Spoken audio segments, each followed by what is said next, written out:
Bonjour à tous, bienvenue au 10 minutes juridiques, votre bimensuel vidéo avec le cabinet d'avocats Landreau & Associés par VK. Alors, tous les 15 jours, il y a 15 brèves pour 15 jours et un dossier. Alors, on va faire une coupure nette.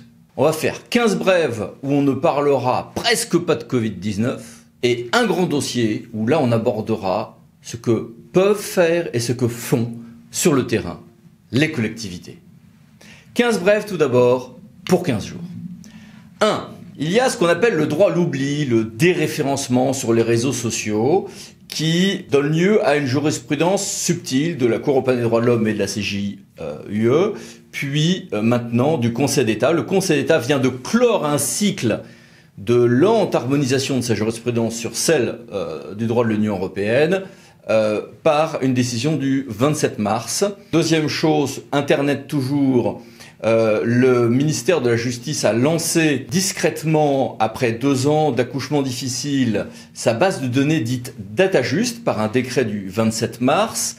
Et c'est très important. Pourquoi ? Parce que il va y avoir, dans un grand nombre de domaines, du coup, une mise en numérisation de toutes les décisions de justice et le développement d'un algorithme plus ou moins prédictif.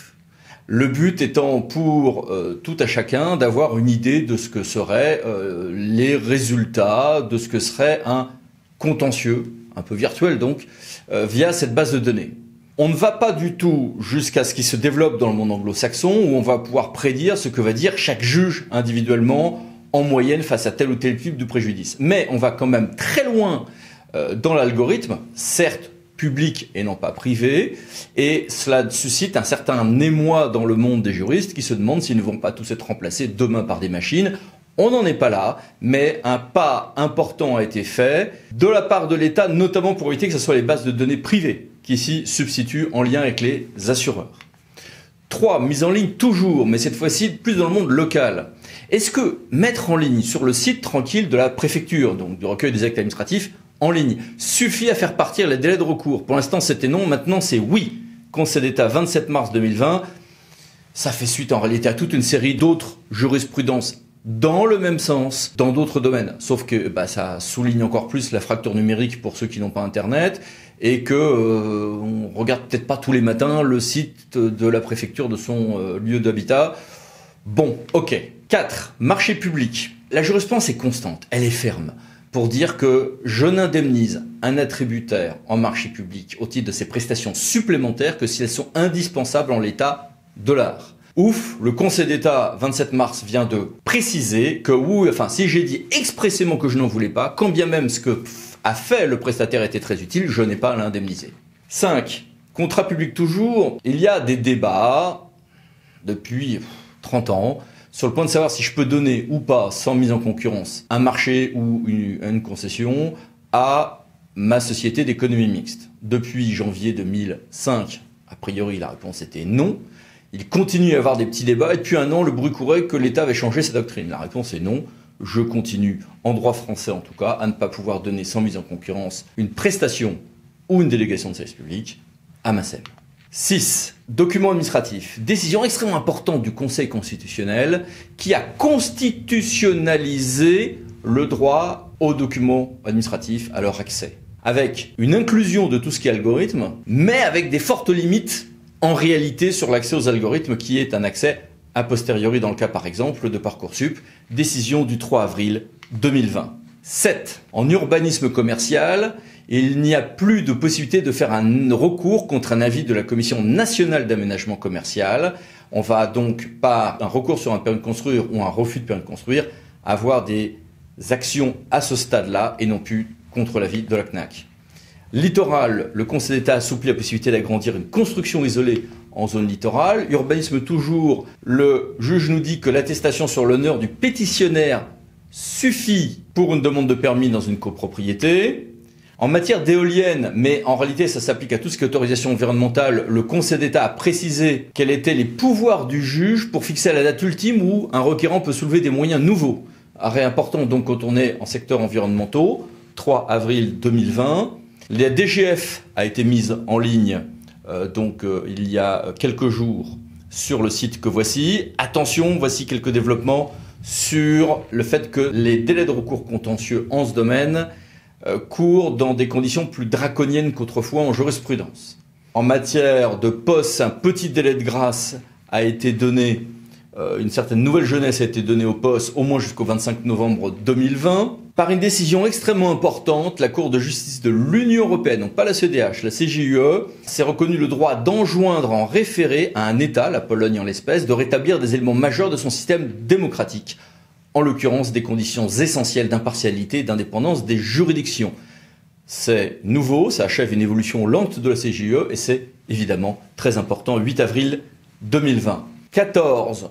L'État s'est fait enjoindre par le Conseil d'État de fixer des règles précises pour sanctionner, au niveau des ordres professionnels et de l'assurance maladie, ceux des praticiens de santé qui commettraient des discriminations.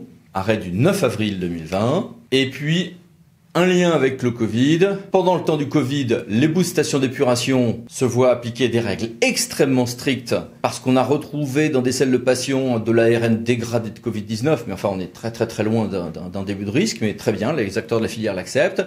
Mais pendant ce temps-là, le ministère de l'Agriculture, par un simple communiqué du 30 mars, autorise les exploitants agricoles à déroger aux règles pourtant fixées fin décembre en matière de distance entre les épandages de pesticides et les habitations, ce qui, évidemment, dans les communes, a suscité quelques émois. Passons maintenant au grand dossier Covid-19 et les collectivités. Alors, premier élément, les collectivités ont eu à gérer le télétravail, la continuité des services publics, et puis l'absorption d'un nombre incroyable, que vous voyez défiler là, de textes qui ont été adoptés en très peu de temps. Bravo aux services de l'État qui ont accompli un travail d'ailleurs souvent remarquable. Le juge n'est pas en reste, il a rendu un grand nombre de décisions. Je vous ai mis ici, n'hésitez pas à mettre sur pause votre lecteur, quelques décisions de jurisprudence de ces 15 derniers jours. Globalement, le juge administratif, à l'exception d'un tribunal administratif vite sanctionné par le Conseil d'État, a globalement validé les mesures adoptées par l'État, refusé d'enjoindre, refusé de suspendre.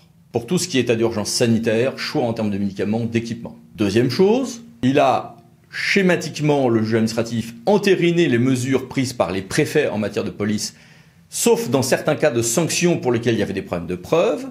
Et le juge a reconnu, c'est important, aux maires qu'ils avaient un pouvoir de police générale dont ils pouvaient faire usage pour lutter contre la pandémie et ses effets. Très bien, mais en sanctionnant assez sévèrement les arrêtés qui prévoyaient de mesures supplémentaires en matière de couvre-feu, de confinement ou même de port de masque. Voici les références. Et le juge a été un peu plus mesuré sur certaines dispositions concernant les publics les plus fragiles, notamment une ordonnance du tribunal administratif de la Martinique concernant des mesures à prendre en prison. Mais globalement, là aussi, validation de ce qu'a fait l'État et refus d'enjoindre au-delà de ce qui était fait. Mais à l'occasion des audiences, il est arrivé que le juge discute, exige, pose des questions au ministère et les prenne en compte ces réponses à ces questions dans la décision et dans les décisions suivantes pour faire pression en réalité sur l'État. Donc, jurisprudence ferme, compréhensive des difficultés auxquelles l'État a à faire face, mais avec peut-être plus d'entrée dans le fond que ce qu'en croient les contempteurs des décisions du juge. Pendant ce temps-là, sur le terrain, les collectivités peuvent agir très bien. Et il y a eu des débats sur ce point. Alors je vous ai mis tous les éléments de ce débat, c'est un peu petit, n'hésitez pas à mettre en pause. On retient quoi? Je vais vous donner absolument toutes les sources. 1. En matière de police, on peut agir pour tout ce qui répond à l'urgence du moment, très bien. Deuxième chose, la loi Covid-19, un certain nombre d'ordonnances, notamment du 25 mars et du 1er avril, donnent des pouvoirs précis aux collectivités et notamment aux maires, par exemple subventions aux associations, compétences budgétaires avec un calendrier adapté. Dans tous ces domaines-là, il n'y a pas de doute, les collectivités ont plénitude de compétences.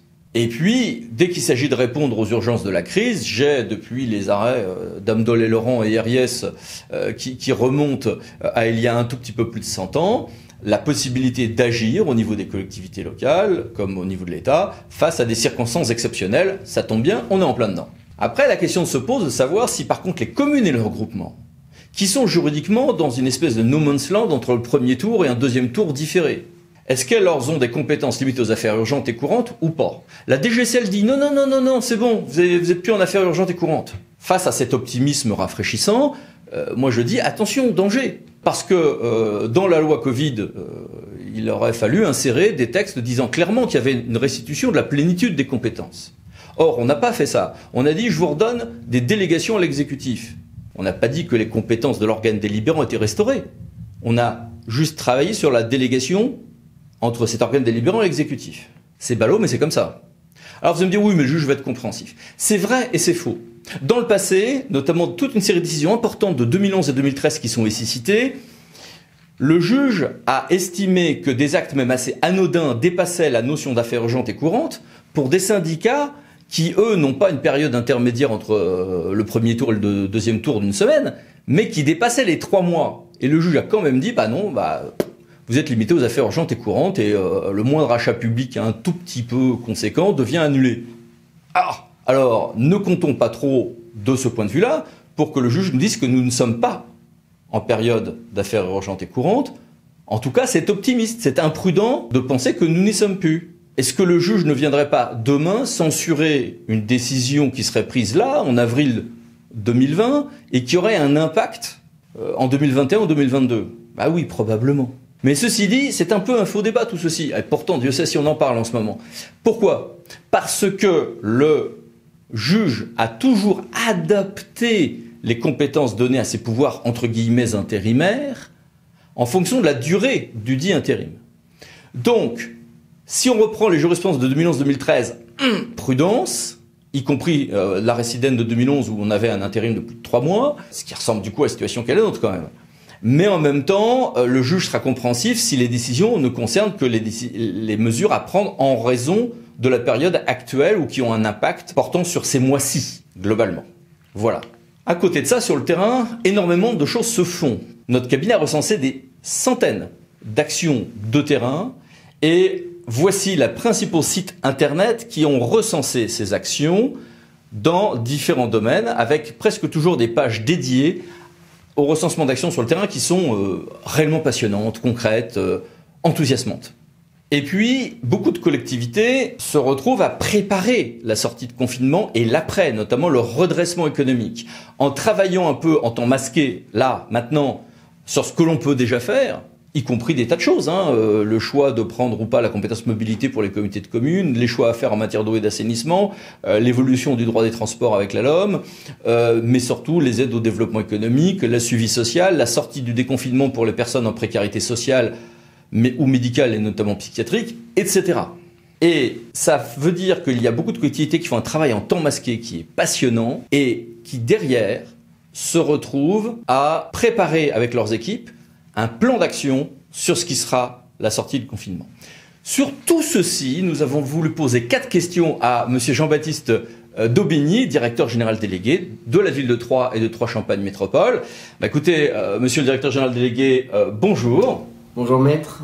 Et première question, commençons par retracer vos actions à destination de la population. Je tiens à signaler que vous avez notamment fait un achat groupé en lien avec un grand nombre d'acteurs de masques vous permettant d'en récupérer une partie pour vos agents et votre population et toute une série d'autres actions assez dynamiques de ce type. Essentiellement une action de communication depuis plusieurs semaines par la myriade de médiums qui peuvent exister. Les réseaux sociaux, bien sûr, mais de l'affichage, un courrier envoyé par François Baroin à l'ensemble des Troyens, des communiqués de presse quotidiens qui sont relayés, et c'est des dispositifs également de textos, des dispositifs d'appels téléphoniques par des serveurs automatiques, des appels individualisés à l'ensemble des personnes qui sont jugées vulnérables et qui se sont inscrites sur un fichier. Le but, c'est d'informer la population en temps réel des mesures barrières, leur rappeler les consignes, mais également leur dire ce que la ville fait et ce que la communauté d'agglomération fait pour eux. Merci. Et vis-à-vis de vos 1600 agents et quelques, qu'avez-vous fait ? Au niveau de la collectivité, des 3 collectivités employeurs, nous avons déterminé les services indispensables à la nation, pour reprendre le vocable usité désormais, avec des services dédiés à la sécurité des Troyens, et des habitants de l'agglomération, la salubrité et les services à la population, au premier titre desquels, bien entendu, les services aux enfants des personnels soignants. Et ces services ont été équipés pour les premiers de masques FFP3, les plus élaborés et les plus poussés en termes de protection. Pour les autres, eu égard aux conditions de leur travail, par des masques FFP2 ou des masques chirurgicaux.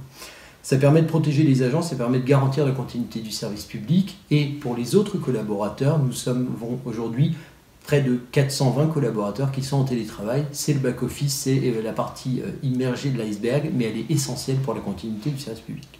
Et avez-vous eu des blocages à dépasser? Je crois que d'ailleurs que vous avez eu quelques initiatives originales. Pas de blocage particulier, avant tout de la créativité. Créativité à travers l'étendue des pouvoirs de police administrative générale du maire. Nous avons pris une myriade d'arrêtés dans l'ensemble des secteurs qu'il nécessitait et en fonction de l'évolution des comportements, l'évolution des ordonnances qui ont pu intervenir, notamment sur les parcs et jardins, notamment sur les épiceries de nuit, plus récemment pour prescrire des tests au sein des EHPAD. Ce sont les pouvoirs de police administrative du maire au service de la population. Nous avons également été créatifs sur l'adaptabilité de nos marchés publics. On a avenanté l'ensemble des marchés publics qu'ils nécessitaient pour repousser les délais de réalisation, pour repousser les délais d'exécution, mais également pour négocier un par un avec chacun de nos titulaires de marchés publics pour voir quand ils pouvaient reprendre, comment ils pouvaient reprendre leur chantier et surtout qu'ils continuent à protéger leurs salariés avec les nouvelles normes et les nouveaux gestes barrières qu'il convient de réaliser.